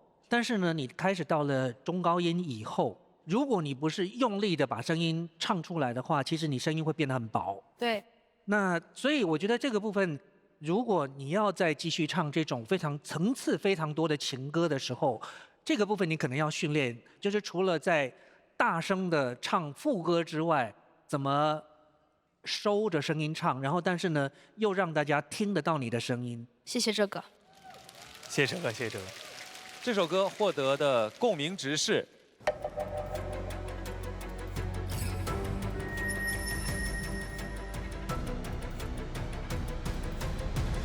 256，还好有个6。谢谢啊，因为行业团当中是梁咏老师没有给票，所以就少了50。把掌声送给于东然，送给黄子弘帆。谢谢谢谢。接下来舞台有请到的是高睿、张信哲带来新歌《退场》。这是我第一次跟哲哥合作，然后带来一首叫《退场》。城市渐亮的烟火，让影子对号入座。这个歌我觉得它是一个需要很克制的唱法的歌。是的。而且这个歌很考验语境，就是说你要把它唱的有点像在说话。是的，这种歌我真的很怕，如果没有掌握好的话，那真的会跟听众无关。那样子的话就是大灾难。对。不少不痛不痒，不想被打扰。我觉得这边应该要有一个设计的一个语感，不要完全照节奏来，它还是会被拍子跟旋律困住。每个人说话断句，他的方式不一样。比如说，有的人会说海的倒影看不透，也有人会说海的倒影看不透。所以你要找到你说这段故事的你的说话的方法。这是第一个。好，然后第二个，很多的音你是可以不用唱到那个音准上面。它就是语气而已。说好陪我走每一个秋末。这个是一个。布置家庭作业现场啊，对啊，布置家庭作业啊。因为语感感觉很抽象嘛，所以我就用相对作业这样子的东西，让他去把语感的作业变成一个很自然的他自己的语言模式。我们彩排了好多遍，我们就想把我们的情绪表达到最淋漓尽致的那个状态，希望能跟哲哥一起夺回第一。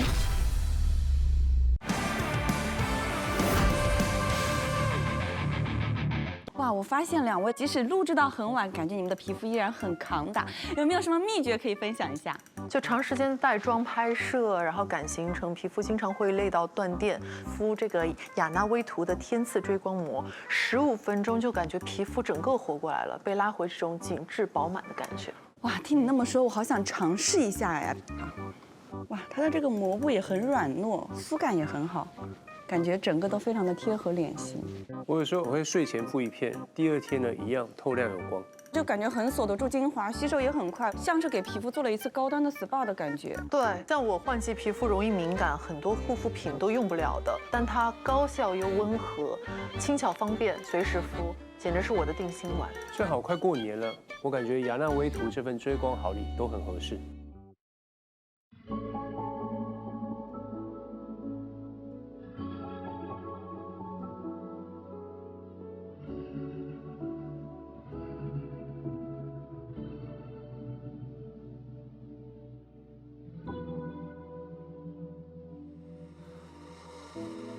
爱的倒影看不透，汹涌是让人失控，重复的梦就是温柔的折磨，细数着承诺，清算着难过，说好陪我走每一个秋末。城市渐亮的烟火，让影子对号入座。擦肩的人越多，孤单越深刻。谁都没做错，错的是晚风吹落了心火，让所有的感受随风。不听不看不问不想不需要拥抱，躲进黑夜的信号，有谁会听到？晚风吹湿眼角，思绪潦草，明白的太快，心就失去期待。不多不少，不痛不痒，不想被打扰。后来的你要更好，我并不重要。走到这里就好，礼貌的退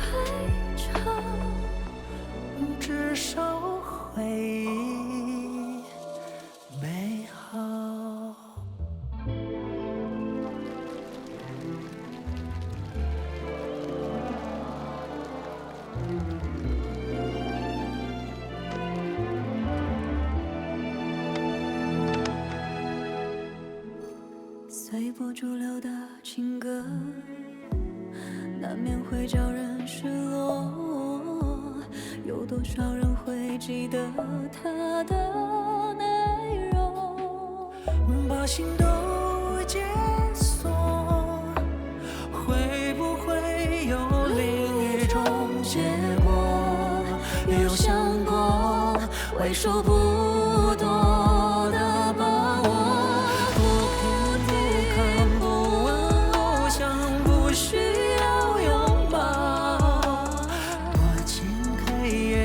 信号，有谁会听到？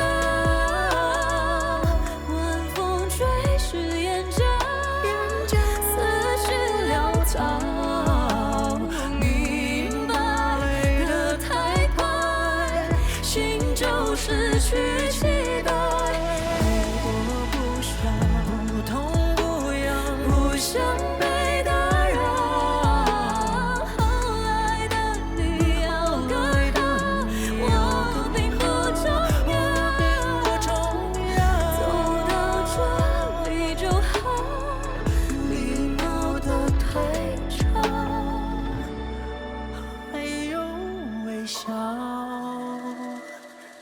就好。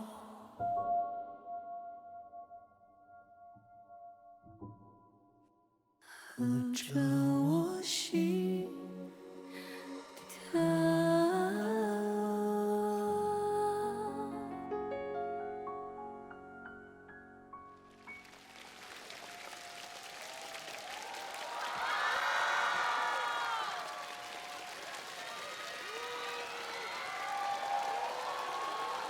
谢谢哲哥和高睿带来的这个舞台的合作。喜欢这首歌，按下1号键，请选择。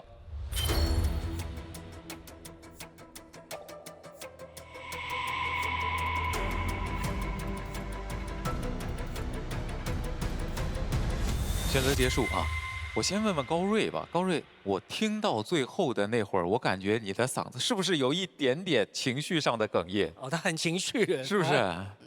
就是哽咽了一下，但是又想到，哎，最后那个音其实挺美的，我要控制一下，然后又收回去了。对，所以其实我觉得刚刚最后那一句，高睿可能觉得我失误了，我怎么样？但是我觉得那个是最真诚的表现，我觉得那个是 OK 的，非常好的。问问大家的感觉啊，维维说说这首歌吧。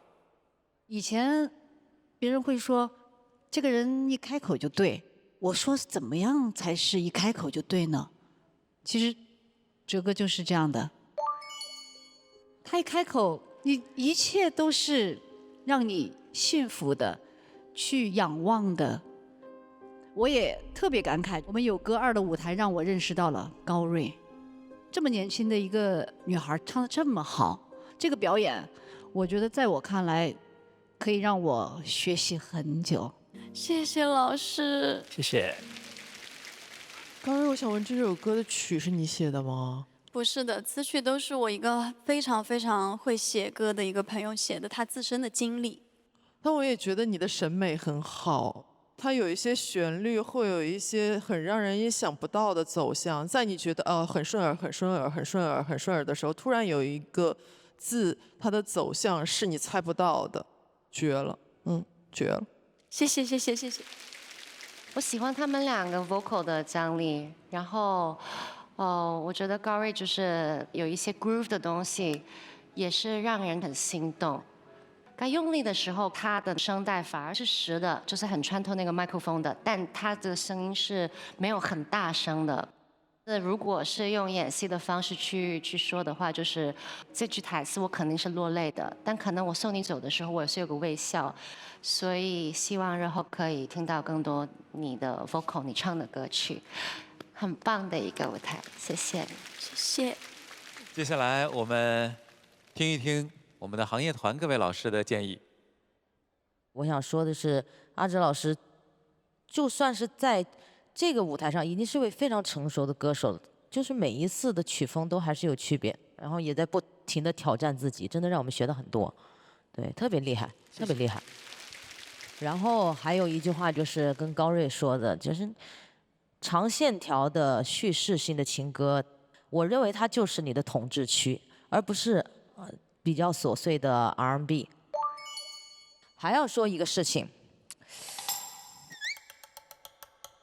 就是我喜欢的歌，一般天宇他都不喜欢，然后我不怎么感冒的歌，他直接就会来句不红天理难容。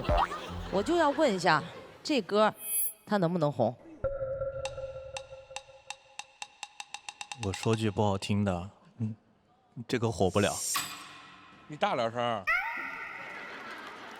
太难唱了。难唱的歌有红的呀。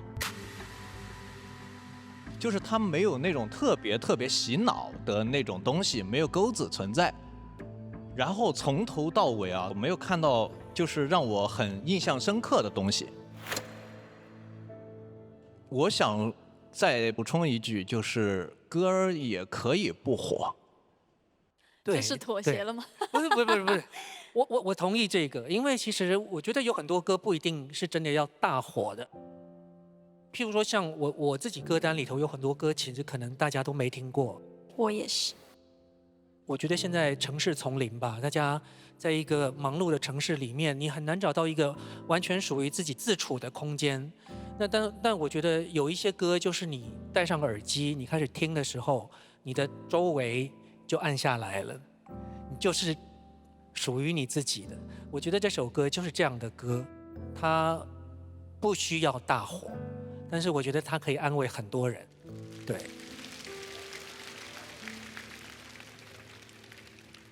我投票了啊！我投票是因为这个歌从整体的艺术表达来看，我觉得是合理的、优秀的。但是我有一个挺尖锐的问题，你刚才的尾音的处理方式，包括对麦克风的处理方式、使用的方式，就太单依纯了。你觉得我像单依纯意思？解密不是这样的歌，你上一首歌和 Tia 一起唱也不是这样的歌，但是这种唱法。我认为它有市场，但它不是你。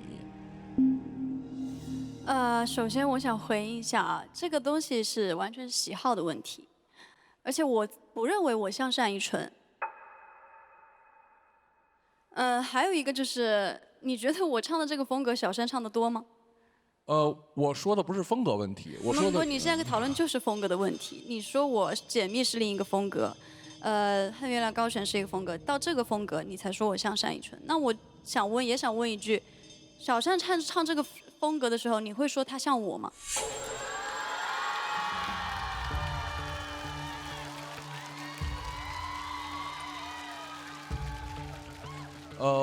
我一定不会这么说。那为什么你会觉得我像他呢？对，因为这是一个先入为主。就因为他比我火。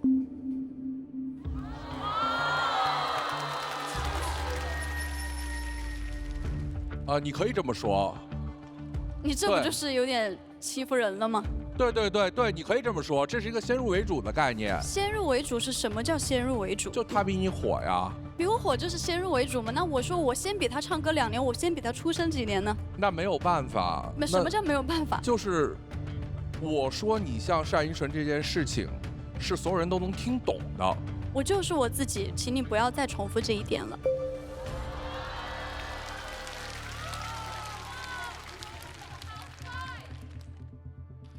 小单他现在已经成长成他的那一圈的大山了，你非要给我在这里再立一个大山，我正在走我自己的路，你非要让我先越过这座大山，我才能看我自己的世界吗？你先不要这样 judge me。你先情绪稳定一点。我很稳定啊，我没有生气啊，我没有撕歌词啊。我想，这梁儿老师，这等一下，我缓和一下啊。我做了很多单依纯的视频的技巧分析 reaction。他们俩不像 ，OK， 他俩不像。我就这首歌的表演来讲，我认为是像的。比如说一些尾音的处理方式，我觉得这是特别这样的处理方式太多了。比如林忆莲，她也唱气声，她也这样子处理。这样的歌，她就是要这样子处理才会打动更多的人。所有的人都会用这样的方式，为什么？因为它好听，而不是说一个更火的人用了这个方式，其他的人再用这个方式，就说我在模仿谁，我像谁。你为什么不说他像我？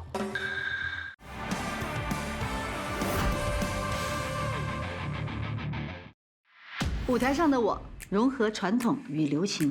生活中的我讲究营养与均衡，厨房里我选择金龙鱼1:1:1调和油，它打破单一油种的局限，就像我打破曲风边界。金龙鱼1:1:1，用8种好油科学配比，调出营养均衡的黄金比例，反式脂肪减到0。音乐无界融合才惊艳，生活百味调和才鲜活。今年送礼，我准备了金龙鱼1:1:1，营养均衡就吃1:1:1。金龙鱼1:1:1，全球销量第1。这样的歌，它就是要这样子处理才会打动更多的人。所有的人都会用这样的方式，为什么？因为它好听，而不是说一个更火的人用了这个方式，其他的人再用这个方式，就说我在模仿谁，我像谁。你为什么不说他像我？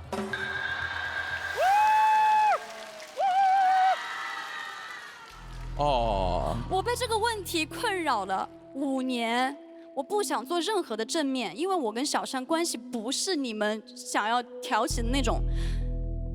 首先，高瑞啊，就是迎战的感觉。你听我说，首先我没有挑起，因为我不知道你过去5年在面临什么样的困境，我不知道你过去5年面临什么样的舆论，我不知道过去的市场上5年你的听众和他的听众是怎么评论你的。我们还回到作品本身。这个处理，我觉得在音乐上是没有问题的。我投票了，我只是从另外一个角度去想，这是不是会可能成为问题？那我今天听了你今天的这些反应，我觉得你在台上算是一个宣言吧。我可能代表了这5年一直困扰你、榨制你的一些人，你可能在这5年的过程中也没有任何一个机会像今天对他们有一种愤怒的表达，对吧？今天你对我说了。你就等于也对他们说了，好吧，这个事儿咱们过去，啊，我没有想伤害你的意思，你也别生气。好的。但其实对你而言，误解也是未来在工作中的一个会一直遇到的东西。我希望你能像今天这样发泄出来，或者能有更好的方式化解它。好的。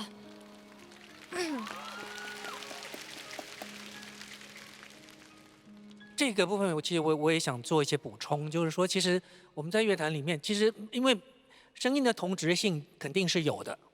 那其实我也从小就一直被说唱歌像谁像谁像谁，那你能不能超越他们？但是我觉得就是其实我觉得更重要的就是我们在自己的音乐道路上面坚持下来，不要被所谓的市场还有所谓的舆论各种风向影响到自己。只要自己坚持自己想要走的道路，我相信你一定会走出自己的一个很清楚的自己的音乐风格。对，谢谢这歌。我们来看一下这首歌获得了现场多少的共鸣值。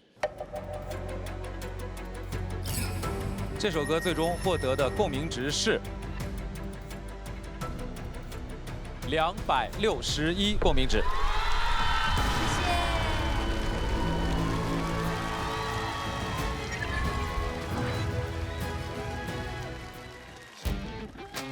每期节目播出当天，我们都会在微博发起“有歌2好听爱听多听榜”投票活动。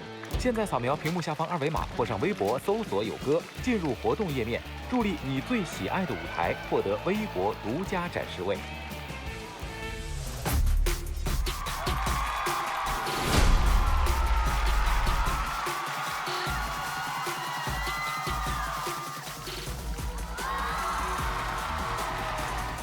这一期有4位新生音乐人加入到节目当中，唱的这些所有的歌，在我来看都是活。觉得你就是为了要让全世界审判他的样子。那你太误会我了，老肖。我觉得他没有误会。对你而言，有一个很重要的标签叫做抄袭。杨老师，不要以你个人的想法来去绑架别人的好不好？不能逮谁咬谁啊！沈涛，你道歉，刚才是人身攻击。这期小考的主题呢叫坦白局。这个在我们行业内看，真的就啥也不是。这歌不行，没有受众。那我说一句有点难听的话啊，你都一直挺难听的，咱们这话就特难听啊。说了那个话了，你得给我道歉。